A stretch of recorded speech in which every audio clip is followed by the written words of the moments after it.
the estimation of vitamin C by DCPIP method.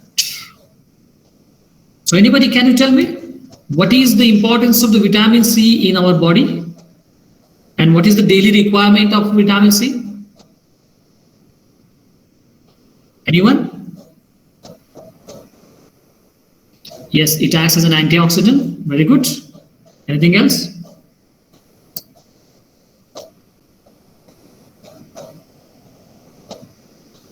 Anything else, guys? So vitamin C, yes, Sudarshan? Yeah, production of collagen. Yes, good. And anything else? So basically, you know that vitamins are nothing but these are nothing but the organic nutrients, and they are required in a very much small quantity, but they have a diverse function in our body because most of them are acts as coenzymes.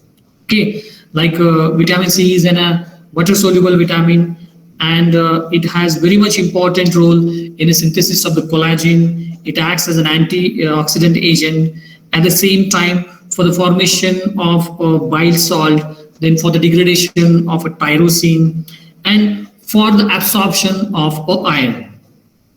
Okay, so even though if you are taken a lot of iron, but if you are not taken that vitamin C, then that iron will not absorbed by your body. So to absorb it, we need it at much whatever its daily requirement. So vitamin C is required nearly about 40 milligram per day. Okay, so vitamin C requirement is about the 40 milligram per day. Okay, even though they have to be required in that much amount, but it should not be also taken in a higher amount because the high amount of the vitamin can also cause the damage. But even though it is in water soluble, so they can easily remove from your urine, but they should not be taken in a higher amount. At the same time, even though if you are taken in a very low amount, okay, that can also lead to the certain the deficiencies. So vitamin C deficiency causes what kind of disease? Scurvy.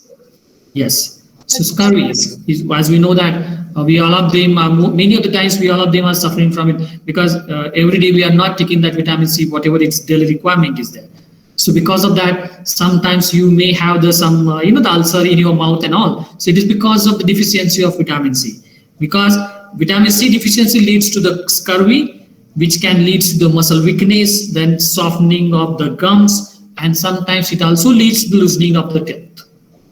So we have to take that vitamin C in proper amount. But the thing is that from where you are getting this vitamin C? Anybody, can you tell me? Lemon. Lemon. Lemon. What is the rich source of vitamin C?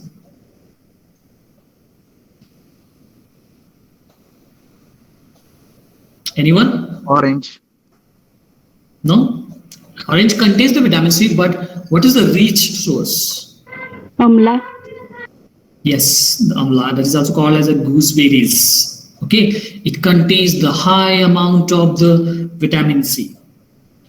Is it any animal can synthesize the vitamin C? Because human beings are not synthesizers, as we know that we have to take it from the diet. But is there any animal which can synthesize the vitamin C? Have you know about it? Any animal which synthesizes the vitamin C? So basically the goat milk. Goat milk contains the large amount of the vitamin C. Okay, so that is an animal, and this is a vitamin which we are getting from the, it is also present in a naturally, but the same vitamin C can also be synthesized as the chemical. Okay, so if you want to determine the such kind of vitamin C present in your solution, so what is that method? Okay, so we'll see the principle behind it. So the title of our today's practical is estimation of vitamin C by DCPIP method. Okay, now the thing is that how it is going to be estimated. So basically, it is estimated by the titrometric method. Okay, it is just a simple titrometric method where the oxidation reduction reaction can be takes place. So when you have the ascorbic acid and when you add the DCPIP, so DCPIP is nothing but the 2,6-dichlorophenol indophenol. Okay, so when you add this dye which contains the ascorbic acid, so addition of the dye leads to what? There is an oxidation reduction reaction can be takes place. Okay, so it is just nothing but the neutralization reaction. So why this has happened? When you add the drop of this, the 2,6-dichlorophenol indophenol, the dichlorophenol indophenol can be converted into the leuco compound, that is a colorless compound. Okay, and the ascorbic acid is converted into the dihydroascorbic acid. So in your flask, whatever the ascorbic acid, when it is converted all ascorbic acid into the dihydroascorbic acid, then the addition of extra dichlorophenol indophenol, okay, can lead to the formation of acidic color or formation of the pink color, because this DCPIP is bluish in color in alkaline condition. Okay, so when you add this DCPIP and when it is interacted with the ascorbic acid will be converted into the dihydroascorbic acid. Okay, and the dye is converted into the leuco compound. But when all ascorbic acids are going to be reduced, then addition of a single drop of this DCPIP can lead to the formation of pink color. Why? Because the DCPIP remains as it is, and in acidic condition it is a pink in color. So in that titration we does not need to add any extra indicator, because this dye itself as an X. So write down the principle.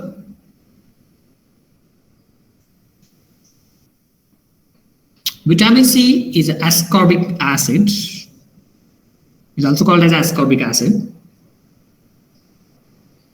which is not synthesized in our body. It is important dietary factor. It is important dietary factor required in trace amount.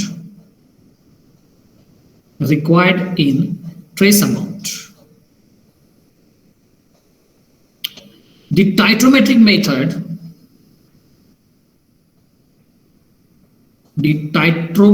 method is used for the estimation of vitamin C. The titrometric method is used for estimation of vitamin C. It is a simple oxidation reduction reaction. It is a simple oxidation reduction reaction. Added each drop of a base. The added each drop of base neutralizes acid. Added each drop of base neutralizes acid. Thus, after all acid is neutralized, another drop of base,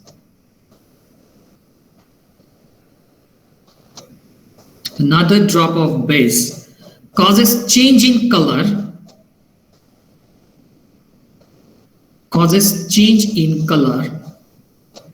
which is the end point of titration.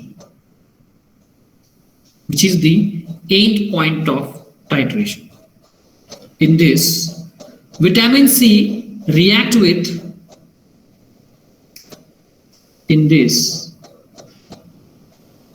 vitamin C react with 2,6-dichlorophenol indophenol. In this, vitamin C react with 2,6-dichlorophenol indophenol and get converted into reduced form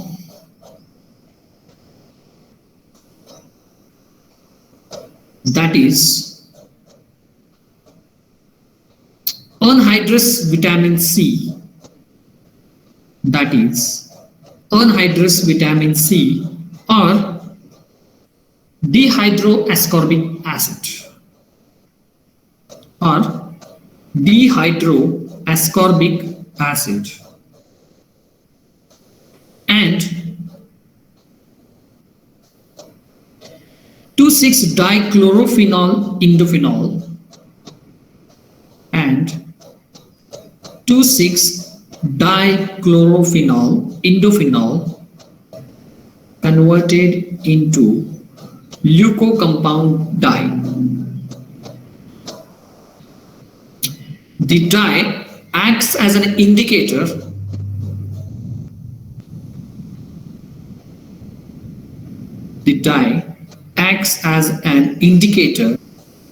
and gives pink color in oxidized form.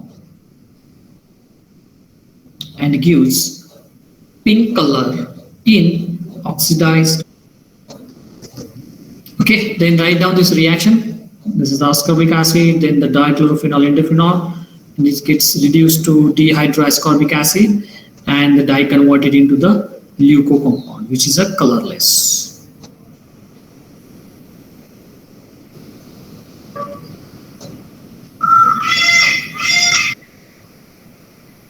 Have you completed the reaction? Have you completed? Yes, sir. Yes, sir. So here you can see that in the burette there should be a presence of 2,6-dichlorophenol indophenol. Okay, so basically it is in bluish in color. I have not shown the color here, but when it is present in a burette, it is a blue in color. When you add into the flask which contains the ascorbic acid, when you add a drop wise, whatever that 2,6-dichlorophenol indophenol when reacted with the vitamin C, it is converted into the leucocompound, which is a colorless. Okay, but when all ascorbic acid is converted into the dehydroascorbic acid, so there is no any ascorbic acid is remaining. So another extra drop of this 2,6-dichlorophenol indophenol, when you add it into that flask, there will be a formation of a pink color. So why? Because in the flask there is presence of another metaphosphoric acid which maintains the acidic condition. Okay, so this dye in acidic condition is in a pink color. Okay, in alkaline condition it is bluish in color. In acidic condition it is a pink in color. So when there is a pink color is formed, that means what? There is no remaining of any ascorbic acid. Okay, and that will be the end point of your titration. Write down the requirements. The first requirement, standard vitamin C solution with the concentration 2 mg per 10 ml.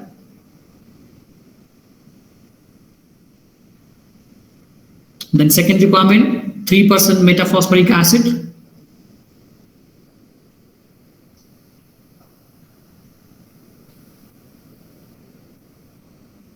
And third requirement is a 2,6-dichlorophenol indophenol reagent. 2,6-dichlorophenol indophenol reagent. In that, just write down the 40 milligram, add 40 milligram, 40 gram, not a milligram, add 40 gram sodium hydrogen carbonate, add 40 grams sodium hydrogen carbonate in 90 ml hot water. In 90 ml hot water plus 50 milligram plus 50 milligram 2,6-dichlorophenol indophenol plus 50 milligram 2,6-dichlorophenol indophenol. Then heat for few minutes, then filter and dilute it to 200 ml. Then filter and dilute it to 200 ml. Okay, now before the observation table, just write down, take 10 ml of standard vitamin C in a conical flask. For the titration, take 10 ml of standard vitamin C in conical flask and add 1 ml glacial acetic acid. And add 1 ml glacial acetic acid. Okay, and after that you have to titrate with the DCPIP dye which is present in the burette. Okay, then write down this observation table. Observation table for standard vitamin C. Okay, again the initial, final and the difference. The burette reading, write down the 0.0, 4.2 and the 4.2. And the constant burette reading is the 4.2. So here what you have to do, first you have to do the titration with a known concentration of vitamin C. That is why this observation table for the standard. Now suppose to be, I have given you the lemon extracted solution, that is an unknown sample. Okay, so for that also you have to take it, go with the same way, take that 10 ml unknown sample, then add 1 ml glacial acetic acid and titrate it against the DCPIP reagent. Okay, so for the standard you are getting this reading, and for the unknown, suppose you are getting this reading. Okay, now on the basis of this reading you have to calculate the how much vitamin C is present in your unknown sample. So how you are going to be calculate? Because you know for the standard vitamin C, you know the concentration for the 2 milligram in the 10 ml. So for the 2 milligram, if the CBR is a 4.2, that means for X milligram it is 4.0. So you have to do the cross multiplication and you have to go with this. You have to do the calculation by this way. The 2 milligram of vitamin C is equal to A ml of dye. Okay, then X milligram of vitamin C is equal to B ml of dye. So we will get it this A and the B after the titration. So therefore, this will be the whatever the value you will get it, that is whatever the vitamin C present in your unknown sample. So you have to do this cross multiplication and you have to determine the how much vitamin C is present in your unknown sample. Okay, have you got it, guys? Any question regarding this? And this will be the end of your semester first exam, semester first practicals. From tomorrow, we'll start the semester second practicals. Okay, guys? Okay, sir. Okay, sir. So whatever the practicals we have finished so far, that you have to write in your journal in the index as a semester 1 practical. Okay, and from tomorrow whatever the practical started, that will be for your semester 2nd, and which are mostly enzymology related practicals. I hope so that you have completed your most of the enzymology part, so you will easily understand that practicals. Any question regarding this?